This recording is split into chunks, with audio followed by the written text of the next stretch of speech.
குழிக்கரண்டினா ஒரு மாவு கரண்டி அளவுக்கு நான் போடுறேன். இது எவ்வளோ இருந்தால் அந்த அளவுக்கு. எல்லாருக்கும் வணக்கம், வெல்கம் பேக் டு மாம் சிஸ்டி. இன்றைக்கி பார்த்தீங்கன்னா மணி வந்து 9:10 இப்போ தான் வந்து துணி எங்கள் வீட்டில் துவைச்சிட்ருக்கு. நான் நைட்டு தூங்காதனால இன்றைக்கி ரொம்ப லேட்டு. இப்போ ஏதாவது ஒரு கதை இருக்குமே, அந்த மாதிரி இன்றைக்கி எனக்கும் அந்த கதை தான். இப்போ வந்து நம்ம என்ன செய்ய போகிறோம்னு பார்க்கலாம். டிஃபனுக்கு இது வந்து சாதம் வந்து நல்லா ஒரு சின்ன கப் அளவுக்கு இருக்குன்னு வைங்களா. இப்போ வந்து சாதம் மீந்துட்டா இப்போ கவலைப்படாதீங்க. 4 பேருக்கு எங்கள் வீட்டில் 5 பேர், எத்தனை பேர் இருக்கீங்களோ அது தகுந்த மாதிரி சாதம் மீந்தா அந்த சாதத்தை வேஸ்ட் பண்ணாமல் அது எப்படி செய்யலாம், ஒரு நல்ல டிஷ்ஷாக மாற்றலாம் அப்படிங்கிறத பற்றி தான் இப்போ சொல்ல போகிறோம். ரொம்பவே டேஸ்ட்டாக இருக்கும், ரொம்ப ஈஸி.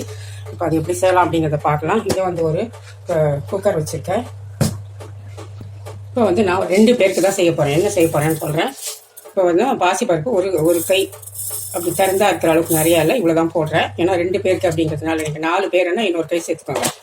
அதுக்கேற்ற மாதிரி சாதம் எவ்வளோ இருக்குன்னு பார்த்துக்கோங்க. ஒரு பெரிய கப் அளவுக்கு சாதம் இருந்தால் 2 கை போட்டுக்கோங்க. ஒரு சின்ன கப் அளவு சாதம் இருந்ததுன்னா நீங்கள் 1 கை பருப்பு போட்டுக்கோங்க. இப்போ நம்ம குக்கரில் எப்பவுமே செய்வோம் இல்லையா, அது மாதிரி குக்கரில் சூடு பண்ணியிருக்கேன். அது கொஞ்சம் பருப்பை நல்லா அப்படி லேசாக வறுத்து விட்டுக்கலாம். பொதுவாக வந்து இப்போ வந்து நான் மீண்ட சாதத்தில் ரவை பொங்கல் எப்படி செய்யலாம் தான் பார்க்க போகிறோம். என்ன சாதம்னு சொல்லிட்டு ரவை பொங்கல் சொல்கிறாங்கன்னு நினைக்காதீங்க, செய்கிறேன் பாருங்கள். நம்ம பொதுவாக வந்து ஒரு பொங்கல் செய்யணும்னா 1 டம்ளர் அரிசிக்கு ஒரு கால்லேருந்து ஒரு 1/2 டம்ளர் பருப்பு போடுவோம் இல்லையா, அந்த கணக்கு தான். இப்போ சாதம் கொஞ்சம் இருக்குது, ஒரு 1/2 கப்பு இருக்குன்னா மீதி உள்ள 1/2 கப்புக்கு நான் எண்ணெய் சேர்த்துறேங்க. இப்போ தண்ணி ஊற்றி வாஷ் பண்ணிக்கலாம். இப்போ வந்து பருப்பை நல்லா கழுவிட்டேன். இப்போ வந்து பக்கத்தில் வந்து சுடுதண்ணி வச்சுருக்கேன் ஸ்டவ்வில். அதில் வந்து இந்த பருப்புக்கு மேலே ஒரு இன்ச்சு இருக்கிற அளவுக்கு ஊற்றிக்கிட்டால் போகிறோம். தெரியுதா பாருங்க, அவ்வளோதான். இப்போ அது கொதிக்கட்டும். இப்போ வந்து தண்ணி நல்லா கொதிக்க ஆரம்பிச்சிச்சு. இப்போ வந்து சாதம் பார்த்தீங்கன்னா ஒரு 2 கை இருக்குது. இப்போ பாருங்க, 2 கை சாதத்துக்கு நான் 1 கை பருப்பு போட்டுருக்கேன். அந்த கணக்கு வச்சுக்கோங்க. 4 கை சாதம் இருந்ததுன்னா 2 கை பருப்பு போட்டுக்கோங்க, அவ்வளோதான். இப்போ நான் செய்ய போது 2 பேருக்கு. 4 பேருக்குன்னா நீங்கள் அதுக்கேற்ற மாதிரி நீங்கள் பண்ணிக்கோங்க. இது கணக்கெல்லாம் இல்லை, இதுக்கு மட்டும் கணக்கு வச்சா போதும். அதுக்கப்புறம் நீங்கள் எவ்வளோ ஒன்றா போட்டுக்கலாம். இது நல்லா கொதிக்கட்டும். சாதத்தில் நான் உப்பு போட்டு வடிச்சிருக்கேன். இப்போ வந்து கொஞ்சமாக உப்பு இது போட்டுக்கலாம், போதும். இப்போ இது மூடிட்டு ஒரு 4 விசில் இல்லை 2 விசில் ஒரு 5 நிமிஷம் சிம்மரில் போட்டால் போதும். இப்போ வச்சிடலாம். இப்போ பார்த்தீங்கன்னா நான் எப்பவும் சொல்லுவேன் பார்த்தீங்களா, எங்கள் வீட்டில் சட்னி அரைச்சா மீந்து போயிடும் சொல்லி. அதே தான் இந்த தண்ணி ஒரு ஆள் சாப்பிட்ற அளவுக்கு இருக்குது. 2 இட்லி இல்லை ஒரு தோசை நல்லா சாப்பிட்லாம். அதை எடுத்து கீழே ஊற்றிட்டு இப்போ திரும்பவும் சட்னி பண்ண போகிறேன். தேங்காய் போட்டு கடலை, ஒரு பச்சை மிளகா, ஒரே பல்லு பூண்டு வச்சுருக்கேன், உப்பு வச்சுருக்கேன். இது வந்து சட்னி அரைச்சிக்கலாம். இங்கே வந்து ஒரு டம்ளர் தண்ணி வச்சுருக்கேன் அடுப்பில் கொதிக்க. இங்கே வந்து ஒரு கடாய் போட்டிருக்கேன். இங்கே வந்து நம்ம பாசிப்பருப்பு வேக வச்சுருந்தோம் இல்லையா, சாதம் போட்டு இங்கே பாருங்கள் நல்லாவே குழைவாக வெந்திருக்கு, தெரியுதா. கொஞ்சம் தண்ணி இருக்குது. நான் இப்போ வெறும் ரைஸ் பொங்கல்னால் இந்த அளவுக்கு குறைச்சி தண்ணி வச்சுருப்பேன். நான் கூட ரவை சேர்க்க போகிறதுனால கொஞ்சம் தண்ணி கூட இருந்தால் பரவாயில்ல வச்சுப்பேன். நல்லா அப்படியே மேஷ் பண்ணி விட்டுக்கலாம். இங்கே வந்து பக்கத்தில் ஒரு கடாய் வச்சுருக்கேன். இது முதல்ல சட்னியை தாளிச்சிடலாம். தேங்காய் பொட்டு கடலை சட்னியை எப்போ சொல்கிறது தான். தேங்காய் போட்டு கடலை சட்னி செய்யும்போது கொஞ்சம் பெருங்காயம் சேர்த்திங்கன்னா ரொம்ப ரொம்ப டேஸ்ட்டாக இருக்கும். கடுகு, உளுந்து, கொஞ்சம் பெருங்காயம், அவ்வளோதான். இதேமாரி கருவேப்பிலை தாளித்து போட்டிங்கன்னா நல்லா மணமாக இருக்கும். இந்த பெருங்காயம் இல்லை என்னப்பா பெருங்காயத்தை கண்டிப்பாக செய்யுங்க, ரொம்ப நல்லாயிருக்கும். இப்போ வந்து நம்ம பொங்கல் தாளிச்சிக்கலாம். பொங்கலுக்கு ஒரு 3 டேபிள் ஸ்பூன் ஆயில் விட்டுக்கலாம்.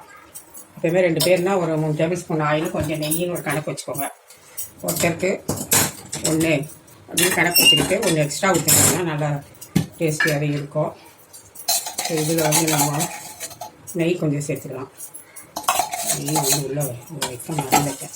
ஓகே, இப்போ எண்ணெய் காஞ்சிருச்சு. இதில் நீங்கள் முந்திரி பருப்பு வேணாலும் சேர்த்துக்கோங்க, இல்லைன்னா விட்டுடலாம். இங்கே வந்து மிளகு சீரகம் தட்டி வச்சுருக்கோம், ஒரு 1/2 ஸ்பூன்.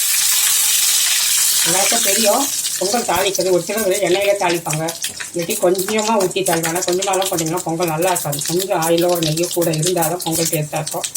நம்ம எதை எப்படி செய்யணுமோ அப்படி செஞ்சால் தான் நல்லாயிருக்கும். அந்த சீல் கடாயில் ஸ்டவ்வை நிறுத்திட்டு இஞ்சி தட்டி வச்சு போட்டுக்கிறேன், பொடிசா ஆரம்பிச்சு. இப்போ இதில் முக்கியமாக பெருங்காயம் சேர்த்துக்கோங்க. இப்போ இதில் கருவேப்பிலை,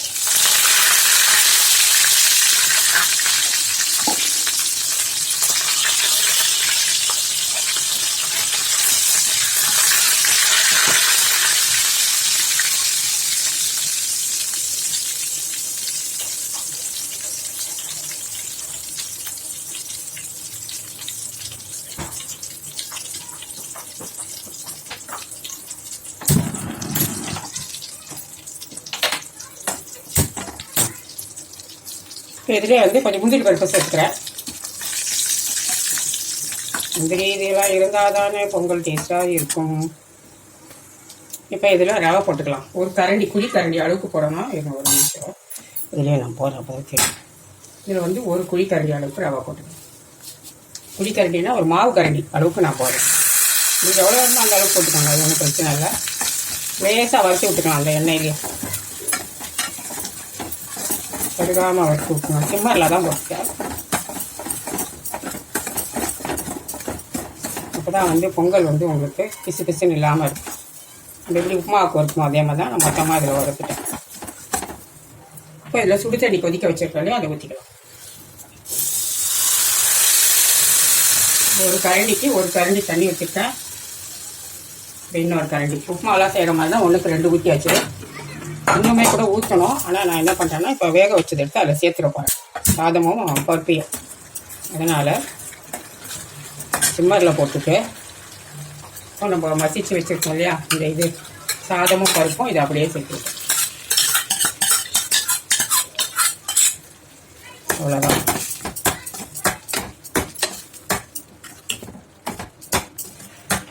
தண்ணி கொஞ்சம் அதிகமாக இருக்குது இது பருப்பில் வெந்தது. அப்படி இல்லைன்னா நீங்கள் 1க்கு 2 ரவைக்கு சரியாக இருக்கும். அதிகமாக இருக்குன்னா 1க்கு 1 கூட வச்சுருந்துருக்கலாம். சரி, ஓகே, பரவாயில்ல. இது நல்லா கொஞ்சம் வெந்து வரணும். இது அப்படியே மூடி வச்சுருவோம். சிம்மரில் போட்டுடலாம் ஒரு 2 நிமிஷத்துக்கு. இப்போ வந்து 2 நிமிஷம் ஆகிடுச்சு. நான் ஸ்டவ்வை நிறுத்திடுறேன். சிம்மரில் தான் போட்டிருந்தேன். அடுத்து இங்கே பார்த்தீங்கன்னா தேங்காய் போட்டு கடலை சட்னி தாளித்து குட்டியாச்சு. நல்லா பெருங்காயெல்லாம் போட்டு. அவ்வளோதான். இது எவ்வளோ மீற போகுது தெரியல. இப்போ வந்து ஓப்பன் பண்ணலாம். ஆஃப் பண்ணி 2 நிமிஷம் ஆகிடுச்சு. ஆஃபில் தான் வச்சுருந்தேன். இப்போ நம்ம நல்லா இதை கிண்டி விட்டுக்கலாம்.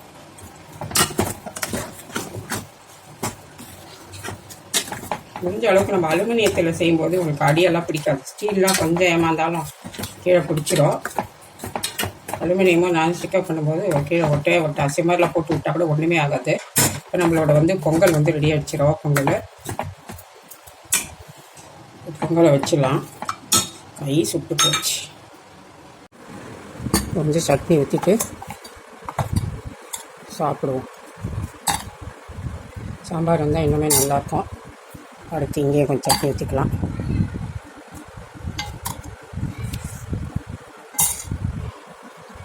வந்து நான் கொஞ்சம் எடுத்து வச்சுட்டு வந்துட்டேன். ஏன்னா அவ்வளோ சாப்பிட முடியாது, வேணும்னா வச்சுக்கலாம்.